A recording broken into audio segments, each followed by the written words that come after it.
رحمت کی نظر رکھنا، کرے دن رات یہ سنت کی خدمت یا رسول اللہ۔ الحمد للہ رب العالمین والصلاة والسلام على سید المرسلین، اما بعد فاعوذ باللہ من الشیطان الرجیم، بسم اللہ الرحمن الرحیم۔ الصلاة والسلام علیک یا رسول اللہ وعلى آلک واصحابک یا حبیب اللہ۔ الصلاة والسلام علیک یا نبی اللہ وعلى آلک واصحابک یا نور اللہ۔ میٹھے میٹھے اسلامی بھائیوں اور اسلامی بہنوں، الحمدللہ عز وجل خالق کائنات جل جلالہ کی زمین پر عشق رسول صلی اللہ تعالی علیہ وآلہ وسلم کا مدنی جام تقسیم کرنے والے ایسے مرد کامل اب بھی موجود ہیں جو فیشن کی آفت میں گرفتار لوگوں کو پیارے مصطفیٰ صلی اللہ تعالی علیہ وآلہ وسلم کی سنت کریمہ کا اسیر بنانے کے خواہاں ہیں۔ یہ اللہ عز و جل کا خاص کرم ہے کہ اس نے ہمیں اس پرفتن دور میں تبلیغ قرآن و سنت کی عالمگیر غیر سیاسی تحریک دعوت اسلامی کا مدنی ماحول اور شیخ طریقت امیر اہل سنت ابو بلال حضرت علامہ مولانا محمد الیاس عطار قادری رضوی دامت برکاتہم العالیہ جیسے ولی کامل کی صحبت باثر سے نوازا۔ یقیناً امیر اہل سنت دامت برکاتہم العالیہ ان عظیم ہستیوں میں سے ایک ہیں جن کی مخلصانہ جد و جہد کی برکت سے ہزاروں نہیں بلکہ لاکھوں مسلمان بالخصوص نوجوان برائیوں سے تائب ہو کے نیکیوں کی راہ پر گامزن ہو چکے ہیں۔ الحمدللہ عز و جل بلا مبالغہ امیر اہل سنت دامت برکاتہم العالیہ نے اپنے سنتوں پر بیانات کے ذریعے لاکھوں مسلمانوں کے دلوں میں مدنی انقلاب برپا کر دیا۔ لہذا تمام اسلامی بھائی اور اسلامی بہنیں اس بیان کو توجہ کے ساتھ سماعت فرمائیں۔ الحمدللہ رب العالمین والصلاة والسلام علی سید المرسلین، اما بعد فاعوذ باللہ من الشیطان الرجیم، بسم اللہ الرحمن الرحیم۔ الصلاة والسلام علیک یا رسول اللہ وعلی آلک واصحابک یا حبیب اللہ۔ الصلاة والسلام علیک یا نبی اللہ وعلى آلك وأصحابك يا نور الله۔ نیچے نیچے بڑے بھائیوں نگاہ نیچی کیے، توجہ کے ساتھ بیان سنیے اور اس کی خوبصورت برکتیں لوٹیے کہ لاپرواہی کے ساتھ ادھر ادھر دیکھتے ہوئے، انگلی سے زمین پر کچھ لکھتے ہوئے یا گھاس لوٹتے ہوئے یا دوسرے کو دیکھتے ہوئے نعرے لگاتے ہوئے آپ سنیں گے تو اس کی برکتوں سے محروم رہنے کا اندیشہ ہے۔ نیچے نیچے اسلامی بھائیوں اور مجھے پردے میں رہ کر سننے والی اسلامی بہنوں، ایک بار ایک حبشی صحابی رضی اللہ تعالیٰ عنہ نے بارگاہ رسالت میں دریافت کیا، یا رسول اللہ صلی اللہ علیہ وسلم، میں نے بہت گناہ کیے ہیں، کیا میری توبہ قبول ہو جائے گی؟ رحمت عالم کے وجہ سے آدم رسول محترم صلی اللہ علیہ وسلم نے ارشاد فرمایا قبول ہو جائے گی۔ اس نے صرف سوال کیا، آقا کیا جب میں گناہ کرتا تھا مجھے اللہ تعالیٰ دیکھتا تھا؟ تو میٹھے میٹھے آقا صلی اللہ علیہ وسلم نے ارشاد فرمایا ہاں دیکھتا تھا۔ یہ سنتے ہی اس حبشی صحابی رضی اللہ تعالیٰ عنہ نے ایک آہت درد دل پر درد سے کھینچی اور ایک چیخ اس کے حلق سے نکلی جو فضا کی پہنائیوں میں دور ہو گئی اور وہ دھڑام سے گرا اور تڑپ تڑپ کر اس نے دم توڑ دیا۔ اے میٹھے میٹھے اور پیارے پیارے اسلامی بھائیوں، سنو سنو، اللہ تبارک و تعالیٰ قرآن پاک میں ارشاد فرما رہا ہے، ترجمہ کنز الایمان، تو کیا حال ہوگا، کیا نہ جانا کہ اللہ عز و جل دیکھ رہا ہے۔ اے بے نمازیوں، اے نمازوں کے اوقات ہوٹلوں میں سفر کرنے والوں، رمضان کے روزے قضا کر ڈالنے والوں، لوگوں سے چھپ چھپ کر رمضان کے دنوں میں کھانے پینے والوں، اے چھپ کر شرابیں پینے والوں، اے چھپ چھپ کر بے حیائی کے کام کرنے والوں، اے چھپ چھپ کر جیل کرنے والوں، اے چھپ چھپ کر ملاوٹ والا مال بیچنے والوں، یہ کیوں گھومتے ہو؟ اللہ دیکھ رہا ہے. کتنی بے مربتی کی بات ہے کہ اللہ دیکھ رہا ہے مگر بندہ پھر بھی جتائی کے ساتھ جرم کر رہا ہے. وہ حبشی صحابی رضی اللہ تعالیٰ عنہ کتنے غیرت مند تھے، کتنی عاجزی تھی، کتنی انکساری تھی. خوف خدا کس قدر انہوں نے پایا کہ یوں ہی انہیں احساس پیدا ہوا کہ میں نے جو گناہ کیے اس وقت اللہ تبارک و تعالی مجھے دیکھ رہا تھا. اس صحابی رضی اللہ تعالیٰ عنہ تو یہ بات برداشت نہ ہوئی اور خوف خدا سے انہوں نے اپنی جان جانے آفرین کے سپرد کر دی. اے کاش ہمیں بھی گناہ کرتے وقت یہ احساس ہو جاتا کہ اللہ ہمیں دیکھ رہا ہے اور اللہ تبارک و تعالیٰ سے لمحے کوئی شے پوشیدہ نہیں ہوتی. ارے وہ باریک ذرات کہ جو خوردبین سے بھی نظر نہ آ سکے اللہ تعالیٰ انہیں بھی دیکھ رہا ہے. ہمارے دلوں میں جو کچھ ہے اللہ تعالیٰ انہیں بھی دیکھ رہا ہے اور ہر وقت دیکھ رہا ہے. سورۃ النساء میں ارشاد ہے ترجمہ کنز الایمان، بے شک اللہ عز و جل ہر وقت تمہیں دیکھ رہا ہے. اے کاش ہمارے ذہن و دماغ میں یہ بات راسخ ہو جاتی کہ اللہ عز و جل ہمیں دیکھ رہا ہے. اے کاش ہماری بھی شروع ہی سے اسی طرح تربیت ہوتی کہ اللہ ہمیں دیکھ رہا ہے، جس طرح ایک ولی کامل سیدنا سہل تستری رضی اللہ تعالیٰ عنہ کی تربیت ہوئی تھی. چنانچہ سیدنا شیخ سہل تستری رحمت اللہ تعالیٰ علیہ فرماتے ہیں کہ جب میری عمر 3 سال کی تھی تو میں نے اپنے مامو جان سیدنا محمد بن صباح رحمت اللہ علیہ کو جبکہ وہ نماز پڑھتے دیکھتا رہتا تھا. ایک بار انہوں نے مجھ سے فرمایا اے لڑکے تو اس خدا کو جس نے تجھے پیدا کیا یاد نہیں کرتا؟ تو میں نے کہا مامو جان میں کس طرح یاد کروں؟ تو انہوں نے فرمایا کہ جب تو رات کو سونے لگے تو 3 بار یوں کہا کر اللہ میرے ساتھ ہے، اللہ مجھے دیکھ رہا ہے. چنانچہ کئی راتیں میں نے یہی کیا کہ جب بھی سونے لگتا تو 3 بار کہتا اللہ میرے ساتھ ہے، اللہ مجھے دیکھ رہا ہے. کچھ دن کے بعد میرے مامو جان نے مجھ سے فرمایا کہ سہل اب رات کو سوتے وقت یہی کلمات 11 بار کہا کرو. اب میں نے 11 بار کہنے شروع کر دیے اور میرے دل میں اس ذکر کی ان کلمات کی حلاوت اور مٹھاس پیدا ہو گئی. ایسا کرتے کرتے 1 سال گزر گیا. اب میری عمر ہوگی 4 سال. تو مامو جان نے مجھ سے فرمایا کہ بیٹا جو کچھ میں نے تم کو بتایا ہے اس کو اپنی ساری زندگی یاد رکھو. تو میں یہی ذکر روزانہ کرتا رہا یہاں تک کہ میرے ذہن و دماغ میں یہ بات رچ بس گئی کہ اللہ میرے ساتھ ہے، اللہ مجھے دیکھ رہا ہے. پھر ایک دن میرے مامو جان نے مجھ سے فرمایا کہ جب اللہ تعالیٰ دیکھ رہا ہے تو تجھے چاہیے کہ تو ہرگز اس کی نافرمانی نہ کرے. خبردار اے منّے ہرگز نہ مت کرنا کیونکہ اللہ تجھے دیکھ رہا ہے. اس کے بعد مجھے معلم کے سپرد کر دیا گیا کہ میں پڑھ لوں، لیکن میرا دل مدرسے میں لگتا نہیں تھا. تو میں نے درخواست کی کہ مجھے صرف 1 گھنٹہ مدرسے میں بھیجا جائے. چنانچہ درخواست منظور کر لی گئی. الحمدللہ 7 سال کی عمر میں نے قرآن پاک ختم کر لیا. جب میری عمر 10 برس کی ہوئی تو میرا معمول یہ تھا کہ میں روزانہ روزہ رکھا تھا اور جو کی روٹی کھانا تھا. 12 سال کی عمر اس طرح میری ہو گئی. اب 13واں سال جب شروع ہوا تو مجھے شرعی مسئلہ درپیش ہوا جو بہت مشکل تھا. اس کے حل کے لیے میں بسرے گیا. وہاں کے تمام علماء سے میں نے دریافت کیا مگر میری تشفی نہیں ہوئی. پھر مجھے پتا چلا کہ آبادان میں ایک عالم متبع ہے، بہت بڑے عالم ہیں. چنانچہ میں ان کے پاس گیا اور انہوں نے میرا مسئلہ حل کر دیا. چند روز ان کی صحبت میں رہا. پھر میں اپنے وطن پشتر واپس آ گیا.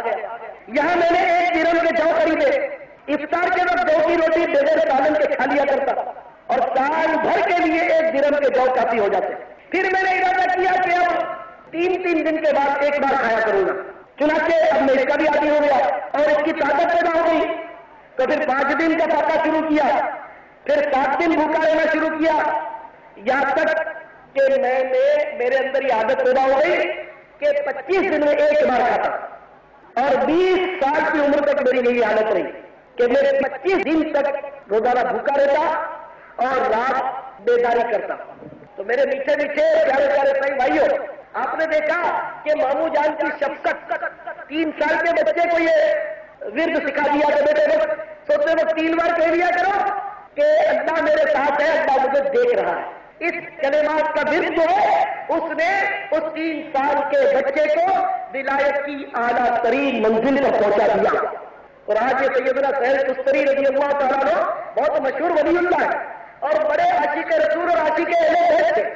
تو بہرحال میرے نیچے اور پیارے پیارے اسلامی بھائیوں اور مجھے پردے میں رہ کر سننے والی بھائی بہنوں، آپ نے دیکھا کہ ایک بچے نے جب اپنے ذہن میں یہ بات نکالی کہ اللہ میرے ساتھ ہے، اللہ مجھے دیکھ رہا ہے، 3 سال کی عمر میں جب یہ بات بیٹھ گئی، یہ بچہ آگے چل کر آسمان ولایت پر درخشندہ آفتاب بن کر چمکا اور آج بھی ان کا نام عقیدت و احترام سے لیا جاتا ہے۔ تو ایسا ہمارے اندر بھی خوف خدا پیدا ہو جاتا، ایسا ہمارے ذہن میں بھی یہ بات ہمیشہ کے لیے راسخ ہو جاتی کہ اللہ دیکھ رہا ہے۔ اور ظاہر ہے کہ جب اللہ دیکھ رہا ہے یہ ذہن بن جائے گا تو پھر گناہ کرتے ہوئے اللہ تعالیٰ کو شرم آیا کرے گی۔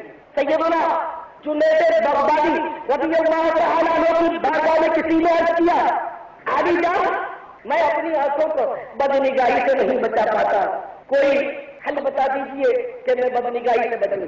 اے گناہوں کے مرض کا علاج چاہنے والے، اے اپنی نگاہوں کو حرام سے دور کرنے والے، اگر اس کا درد ہے کہ نگاہیں حرام سے دور نہ ہوا کرے، ان نگاہوں کو جہنم کی آگ سے بچانا چاہتے ہو تو سیدنا جنید بغدادی رضی اللہ تعالیٰ عنہ نے ارشاد فرمایا کہ اے بھائی جب تو بدنگاہی کرنے کا ارادہ کرے تو اس وقت اپنے ذہن میں یہ بات یاد کر لے کہ میں جو اس کو دیکھ رہا ہوں میری اس بے حیائی کی حرکت کو میرا اللہ دیکھ رہا ہے اور مجھے میرا اللہ مجھ سے زیادہ دیکھ رہا ہے۔ واقعی میرے نیچے بھی دوستائی بھائیوں، کسی افسر کے سامنے بندہ جاتا ہے سنبھلتا جاتا ہے، یا کسی پیر کے سامنے جاتا سنبھلتا جاتا، کسی بزرگ کے سامنے جاتا تو سنبھلتا جاتا، سگریٹ بھی پیچھے چھپا ہوتا ہے، اس کے سامنے سنبھل کر بولتا ہے، خوشبو اور خضوع سے بات کرتا ہے، آپ جناب سے عرض کرتا ہے، تو طلاق نہیں کرتا۔ تو ایک بزرگ سے تو اتنا ڈرتا ہے بندہ، اتنی احتیاط کرتا ہے کے سامنے کہ یہ بزرگ مجھے دیکھ رہے ہیں، یہ سگریٹ پیتا ہوا نہ دیکھ لے، یہ مجھے کہیں گاڑی میں بتا ہوا نہ دیکھ لے، یہ کہیں مجھے جرم کرتا ہوا نہ دیکھ لے۔ بزرگ آ رہے ہیں، تاج کھیلا جا رہا، تاج کی گدی چھپا دی جاتی ہے، اس بزرگ کا اتنا احساس ہے تو جو سارے بزرگوں کا مولا ہے، جو سارے بزرگوں کو پیدا کرنے والا ہے، جس کے در سے بزرگی ملتی ہے، اس پروردگار جل جلالہ سے آخر کیوں نہیں شرماتے؟ آخر وہ دیکھ رہا ہے، یہ ایمان ہونے کے باوجود اے نادان بندے تم گناہ کیوں کرتے ہو؟ ذرا اپنے آپ کو احساس دلاؤ۔ واقعی سیدنا جنید بغدادی رضی اللہ تعالیٰ عنہ نے بجا اشارہ فرمایا کہ بدنگاہی سے بچنے کی یہ بہترین تجویز ہے کہ جب بدنگاہی سے جیت جائے تو بندہ اس بات کو خیال کرے کہ میں اسے دیکھ رہا ہوں اور میرا یہ دیکھنا میرا رب مجھے دیکھ رہا ہے۔ تو واقعی ہمارا چہرہ، ہمارا لباس اگر پاک والا ہے، ہم اگر بدنگاہی کریں گے تو ہرگز ہمیں یہ بات پسند نہیں آئے گی کہ ہمارا کوئی ساتھی اس پر آگاہ ہو جائے، ہمارے ساتھی کو پتا چل جائے کہ میرا یہ جو پانچ ساتھی ہے، ایمان داری والا زلفوں والا ساتھی ہے، یہ بدنگاہی کرے، یہ کسی کو گھور رہا ہے، یہ کسی بیٹی لڑکے کو بدنیتی سے دیکھ رہا ہے، یہ کسی عورت سے بدنگاہی کر رہا ہے، ہم ہرگز نہیں چاہیں گے کہ ہمارے ساتھی کو پتا چلے۔ تو ساتھی سے اتنا ڈر ہے، ساتھی میں جنت دے سکتا ہے، میں دوزخ میں ڈال سکتا ہے، پھر بھی اس سے ڈر ہے، لیکن افسوس اللہ سے ڈر نہیں، بندے سے ڈرنے والے ذرا کام کھول کر سن لو۔ حدیث میں بات میں آتا ہے کہ جو اپنی نظر کو، اپنی آنکھوں کو نظر حرام سے دور کرتے ہیں، جو اپنی آنکھوں کو نظر حرام سے دور کرتا ہے، اس کی آنکھوں میں جہنم کی آگ بھری جائے گی۔ اے سننے بھی والوں، دیکھنے والوں، لوگوں سے سنے ہوئے فکر دیکھنے والوں، چڈیاں پہن کر جو لوگ فٹ بال کھیلتے ہیں، گیمز کھیلتے ہیں، ان کو دیکھنے والوں کیا کرو گے؟ اس طرح کے حرام سے دور کرتے رہے، اگر جہنم کی آگ آنکھوں میں بھر دی گئی تو تمہارا کیا بنے گا؟ تو توبہ کر لو فلموں ڈراموں سے، توبہ کر لو ایسے بے پردگی والے کھیل دیکھنے بلکہ کھیلنے سے بھی کہ کہیں ایسا نہ ہو تمہاری آنکھوں میں آگ بھر دی جائے اور پھر برداشت نہ ہو. ہاں ایک گرد کا ذرہ اگر آنکھوں میں پڑ جائے تو دل ملا اٹھتے ہو. اگر اس کے پاس سے نیرج کا ذرہ بتا ہوا آنکھوں میں آگ پہنچے تو تگنی کا ناچ مچا دیتا ہے. تو وہ جہنم کی آگ جس کی تپش کا یہ عالم ہو کہ جبریل امین رحمۃ اللہ علیہ صلی اللہ علیہ وسلم کرے یا رسول اللہ رب العزت کی قسم اگر جہنم کو سی کی نوک کے برابر چھوڑ دیا جائے تو اس کی تپش اور اس کی بدبو سے ساری مخلوق ہلاک ہو جائے. ایسی خوفناک آگ جس کی آنکھوں میں بھر دی جائے گی اس کا تو کیا حال ہوگا. تو میرے میٹھے میٹھے اسلامی بھائیوں اللہ تعالیٰ سے شرما کر گناہ چھوڑ دینا چاہیے. پیاری پیاری اسلامی بہنوں اللہ تعالیٰ دیکھ رہا ہے اس تصور سے اللہ تعالیٰ کی عظمت کو پیش نظر رکھتے ہوئے گناہ چھوڑ دینا چاہیے کہ اس کی فضیلت بھی بہت بڑی ہے. حدیث قدسی میں ارشاد ہوا. حدیث قدسی اس حدیث کو کہتے ہیں کہ زبان پہ رحمت آدمیہ صلی اللہ علیہ وسلم کی ہو مگر ارشاد خدائے رحمان عز و جل کا ہو. چنانچہ حدیث قدسی میں ہے جنت عدن ایسے لوگوں کو ملے گی کہ جب ان کو گناہ کا خیال آئے تو وہ میری عظمت کو یاد کر کے شرمائے اور اس گناہ سے باز رہے. کہ جب فلم دیکھنے کا ارادہ ہو جائے اللہ کی عظمت کو یاد کر کے کہ مجھے رب دیکھ رہا ہے بات آ جانا چاہیے. جب چوری کرنے کو جیتا ہے تو فوراً تصور آئے کہ میرا رب مجھے دیکھ رہا ہے بات آ جانا چاہیے. جب بد نگاہی کو جیتا ہے کوئی نہیں دیکھ رہا کسی کو محسوس نہیں ہو رہا میرے کام بھائی کا سکہ برابر جمع رہے گا اگر اللہ مجھے دیکھ رہا ہے یہ سوچ کر بات آ جانا چاہیے. ملاوٹ والا مال دے رہا ہوں جہاں سے نہیں پتا مگر میرا رب مجھے دیکھ رہا ہے یہ سوچ کر بات آنے والے تمہیں مبارک ہو کہ اللہ تبارک و تعالیٰ اپنے معبود دامائے صلی اللہ علیہ وسلم کی زبان حق کے ترجمان سے یہ اعلان کر رہا ہے کہ جنت عدن ایسے لوگوں کو ملے گی کہ جب ان کو گناہ کا معصیت کا نافرمانی کا خیال ہے تو وہ میری عظمت کو یاد کر کے شرما جائے اور اس معصیت یعنی نافرمانی سے باز رہے. اسلامی بہنوں کو مجھے پردے میں سن رہی ہو اگر ایسا نہ کیا اور گناہ پر سنے ہی نہیں تو پھر یاد رکھیے اللہ تعالیٰ کا عذاب بھی بہت سخت ہے. ایسا اللہ کا خوف ہمیں پیدا ہو جاتا جس طرح خائفین کا حال تھا. حضرت سیدنا مغفر بن مخرمہ رضی اللہ تعالیٰ عنہ یہ صحابی ہوئے ہیں بڑے خائف تھے خوف خدا والے تھے. قرآن پاک سن کر بیدار ہو جایا کرتے. ایک بار کسی نے یہ آیت تلاوت کی میرے آقا نے اہل سنت عظیم البرکت عظیم المرتبت فرمایا ہے کہ امر رسالت مجدد دین و ملت پیر طریقت رہبر شریعت مولانا شاہ احمد رضا خان علیہ رحمۃ الرحمان اپنے شعراء کا ترجمہ قرآن کنز ایمان میں ان آیات کا ترجمہ اس طرح کرتے ہیں جس دن ہم پرہیزگاروں کو رحمان عز و جل کی طرف لے جائیں گے مہمان بنا کر اور مجرموں کو جہنم کی طرف کھینچیں گے ریا سے. یہ آیات کریمہ سن کر سیدنا مغفر بن مخرمہ رضی اللہ تعالیٰ عنہ پر خوف خدا طاری ہو گیا. اے بھائی ذرا پھر سے یہ آیتیں سنا دو. چنانچہ قاری نے پھر آیتیں سنائی ترجمہ کنز ایمان جس دن ہم پرہیزگاروں کو رحمان عز و جل کی طرف لے جائیں گے مہمان بنا کر اور مجرموں کو جہنم کی طرف کھینچیں گے ریا سے. پھر جب یہ آیتیں سنی تو ایک چیخ بلند ہوئی اور فضا کی تہناریوں میں گم ہو گئی اور سیدنا مغفر بن مخرمہ رضی اللہ تعالیٰ عنہ زمین پر تشریف لے اور تڑپنے لگے میں مجرم ہوں میں تو کوئی نیک بندہ نہیں ہوں میں تو گنہگار ہوں. کہتے کہتے تڑپ کر انہوں نے دم توڑ دیا.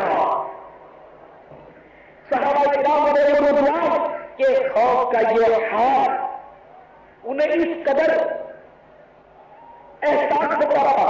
حالانکہ وہ نیک بہت ہوتے تھے زبردست پرہیزگار ہوتے تھے لیکن یہ بھی تو پرہیزگاری ہے بلکہ پرہیزگاری یہی ہے کہ بندہ اپنے آپ کو گنہگار سمجھے. نہ کہ اپنے منہ سے اپنی تعریفیں کرتا ہے کہ میرے تو جناب اتنے حج کیے ہیں، میں تو جناب اتنے سال سے تہجد پڑھتا ہوں، جناب جلال الخیرات شریف کو اتنے برسوں میں پڑھ رہا ہوں، ہاں بھائی میں نے فلاں مسجد تعمیر کروائی ہے، جناب میں فلاں خیراتی کام کرتا ہوں، جناب میں نے تو فلاں مسجد میں دریا بچھوا دی ہے، میں یہ کرتا ہوں میں وہ کرتا ہوں، میں فلاں روزہ رکھتا ہوں، یا اتنے عرصے سے میرا روزے رکھنے کا معمول ہے۔ اس طرح کے اپنی نیکیوں کا اعلان کرنے والے نادان جو ہے وہ ظاہر ہے کہ اپنی نیکیوں کو برباد کر کے ریاکاری کی تباہ کاری میں پھنس جاتے ہیں۔ اور واقعی نیک ہوتے ہیں وہ اپنی نیکی کو اپنی عبادت کو اس طرح چھپاتے ہیں جس طرح ہم لوگ اپنے گناہوں کو چھپاتے ہیں لوگوں سے، وہ اپنی عبادات کو لوگوں سے چھپاتے ہیں۔ ضرورت جہاں واقعی شریعت اجازت سے ضرورت ہو یا تیزی سے نعمت کے طور پر کوئی بیان کرے، صحیح مقصد ہو، لیکن لوگ بلا مقصد اپنی عبادات کا اعلان کرتے رہتے، ڈھنڈورا پیٹتے رہتے، بغیر حاجی کے بغیر نام بھی نہیں لیتے، بغیر حافظ کے بغیر نام نہیں لیتے، حافظ کھلا حافظ کھلا، ارے حافظ صاحب بولنے لگا، حاجی صاحب بولنے لگا، آپ کی لوگ تعریف کرتے ہیں تو آپ کو ریاکاری کا خوف پیدا نہیں ہوتا۔ تو یہ شہادتیں ہیں، یہ عبادتیں ہیں، ضرورت ہے ان کا اظہار ہو جائے اس کی بات دوسری ہے، لیکن بنا ضرورت اس کا اعلان کرتے رہنا یہ خطرے سے خالی نہیں ہے۔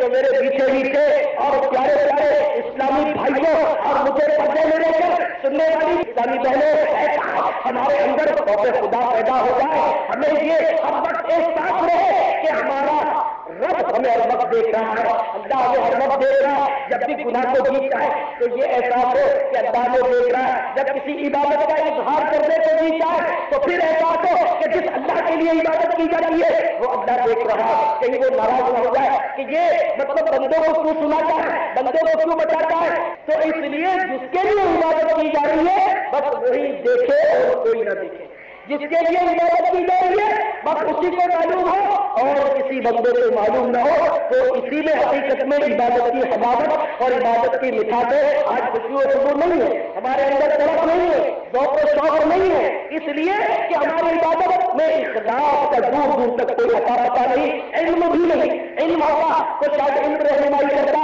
کہ اللہ کو اس کے بندوں میں سے وہی لوگ ڈرتے ہیں جو علم والے ہیں، تو علم ہوگا تو معرفت حاصل ہوگی تو ڈر بھی لگے گا۔ تو اللہ کرے کہ ہم دعوت اسلامی کے مدنی ماحول میں رکھتے ہیں کہ اس طرح بھی ہمیں علوم حاصل ہوں گے اور اس طرح ہم گناہوں سے بچ پائیں گے۔ تو میرے میٹھے اور پیارے پیارے بھائیوں اور مجھے میرے سننے والی بھائی بہنوں، آج کے لاہور کے آخری اجتماع کی آخری نشست کا یہ پروگرام لے کر جائیے اور اپنے ذہن میں بات راسک کر لیجیے، اپنے دلوں پر مہر لگا لیجیے، گرے میں باندھ لیجیے، اللہ دیکھ رہا ہے، اللہ دیکھ رہا ہے، اللہ دیکھ رہا ہے۔ جب بے پردگی کرنے لگو اسلامی بہنوں تو ذہن میں یہ لے لو کہ اللہ مجھے اس حال میں دیکھ رہا ہے اور میری یہ حالت اللہ تعالیٰ کو سخت ناپسند ہے۔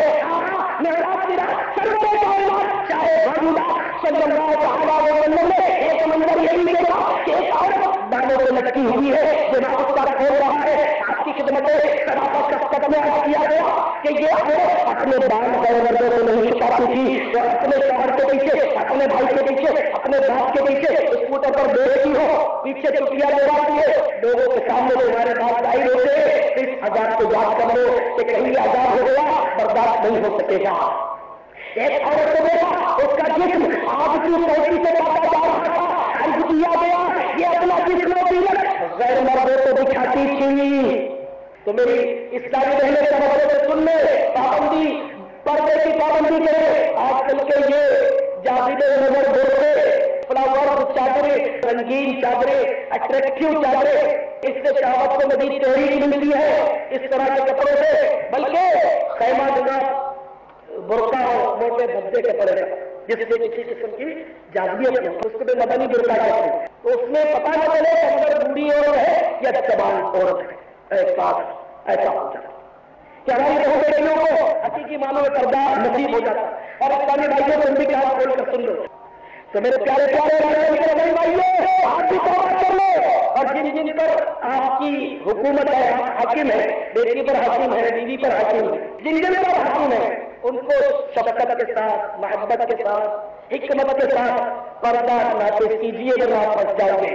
ورنہ پھنس جاؤ. ہاں چھوٹے بچے اپنی ماں کو پردہ نافذ کرنے کی کوشش نہ کریں ورنہ وہ آپ کو دعوت اسلامی کے ماحول نہیں ہو سکتا ہے روک دے ان کو پتا نہ ہو. تو ان کو چاہیے کہ میری کیسے سنائیں گھر میں کیسے سنائیں گے. کئی گھر میں سے جو الحمدللہ دعوت اسلامی کے سنتوں کے بیان کی کیسے سن کر الحمدللہ ان کی اصلاح ہوئی اور وہ سنتوں کے راستے پر گامزن ہوئی. تو اس طرح کیسے تو آپ کو کام دیں گی. تو میرے میٹھے میٹھے پیارے پیارے بھائیوں اور مجھے پردے میرے سننے والی ساری بہنوں وہ اپنے ذہن میں یہ بتا لو اپنا ہمیں دیکھ رہا ہے. نمازوں کی پابندی ہونی چاہیے. رمضان کو روزے ہرگز قضا نہیں ہونے چاہیے. ایسے تصویروں کا شام کرنے والے آج کل اپنے گھروں میں تصویریں بہت سجا کر رکھی جاتی ہے. یاد رکھیے تصویر کھینچنا کھینچوانا یہ حرام ہے. جس گھر میں تصویر یا بچتا ہو اس گھر میں رحمت کے فرشتے داخل نہیں ہوتے. اور یاد رکھیے بزرگوں کی تصویر بھی نہیں رکھ سکتے. نعوذ باللہ وہ کی تصویر رکھتے اس میں داڑھی بھی چھوٹی بتائیے سب فرضی تصویریں. میرے آقا نے جب مکہ فتح کر لیا صلی اللہ تعالیٰ علیہ وسلم کعبۃ اللہ شریف پر ابراہیم علیہ السلام سیدنا اسماعیل علیہ السلام وغیرہ انبیاء کی تصویریں بنی ہوئی تھی.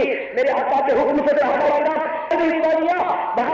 میرے آقا صلی اللہ علیہ وسلم نے اپنی نگرانی میں اور خود بھی اس میں حصہ لے کر انبیاء علیہ السلام کی تصاویر کو دیوار کعبہ سے صاف کر دیا. تو میرا پیر تیرا پیر نبیوں سے نہیں بڑھ سکتا.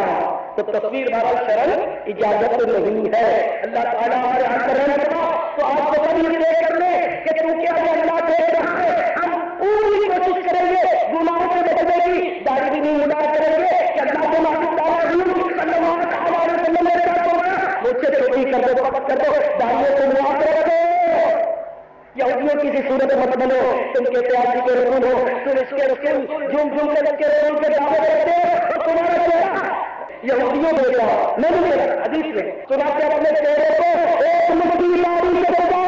یاد رکھو داڑھی ملانا اور ایک مٹھی سے گھٹانا دونوں حرام ہے. خشخشی داڑھی سے حرام ہے. تو تھوڑی کے نیچے جو بال لٹک رہے ہیں ان کو مٹھی میں پکڑ لیجیے. اپنے مٹھی سے گزر جاؤ اس کو کاٹ لیجیے.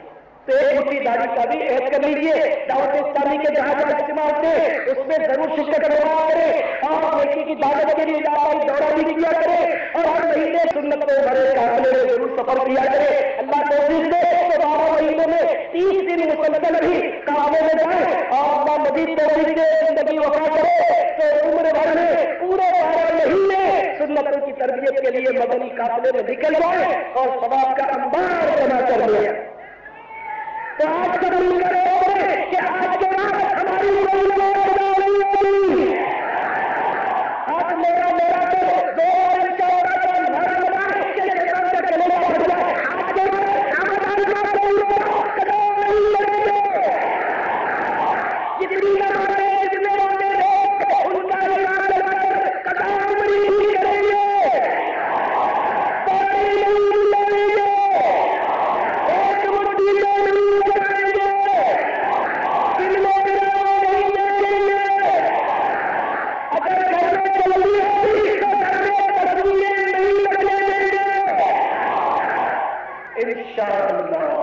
دو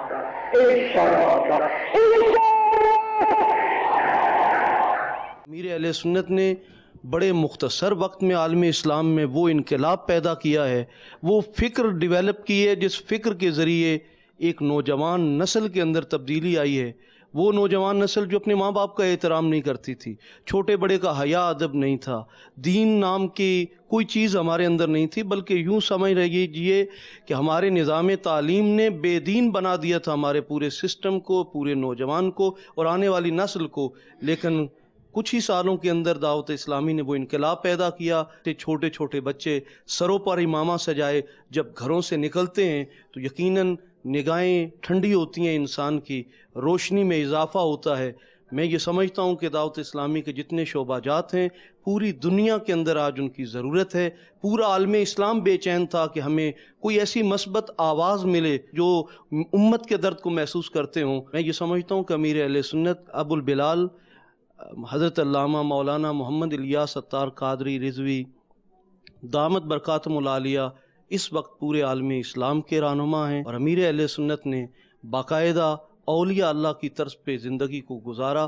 پہلے خود عمل کیا، پھر دعوت دی. شاید اسی کی برکت ہے کہ آج دعوت اسلامی پوری دنیا کے اندر ضرورت بھی ہے اور پوری دنیا کے اندر موجود بھی ہے. اللہ رب العالمین امیر اہل سنت کی کہ علم، عمر، تقوی، عزت، آبرو میں برکتیں عطا فرمائے اور ان کے دم قدم سے تمام عالم اسلام کی کو خیر عطا فرمائے، بھلائی عطا فرمائے اور دعوت اسلامی کے اس فیضان کو 4 دانگے عالم میں عام فرمائے. امیر اہل سنت بانی دعوت اسلامی حضرت علامہ مولانا ابو بلال محمد الیاس عطار قادری دامہ ظلہ العالی کی یہ بے لوث خدمات اور ان کے مخلصانہ جذبات کے نتائج ہیں جو آج دنیا اپنی نگاہوں سے دیکھ رہی ہے. امام احمد رضا قدس سرہ کے فیضان کا یہ ایک سلسلہ ہے کہ جو امیر اہل سنت حضرت مولانا محمد الیاس عطار قادری دامہ ظلہ العالی کی شکل میں دنیا میں بٹ رہا ہے. دنیا کے تمام گوشوں میں جو ہماری اس تنظیم کے ذریعے سے ہوا وہ کسی کے اوپر ڈھکی چھپی بات نہیں ہے. اور میں تو ایسا دیکھ رہا ہوں کہ حضور حافظ ملت علیہ رحمت و رضوان جو فرمایا کرتے تھے کہ زمین کے اوپر کام، زمین کے نیچے آرام، اس کی عملی تصویر اگر لوگوں کو دیکھنا ہے تو وہ امیر اہل سنت کی زندگی کا مشاہدہ ہے. صلو علی الحبیب صلی اللہ تعالی علی محمد. مجھے اپنی اور ساری دنیا کے لوگوں کی اصلاح کی کوشش کرنی ہے انشاءاللہ.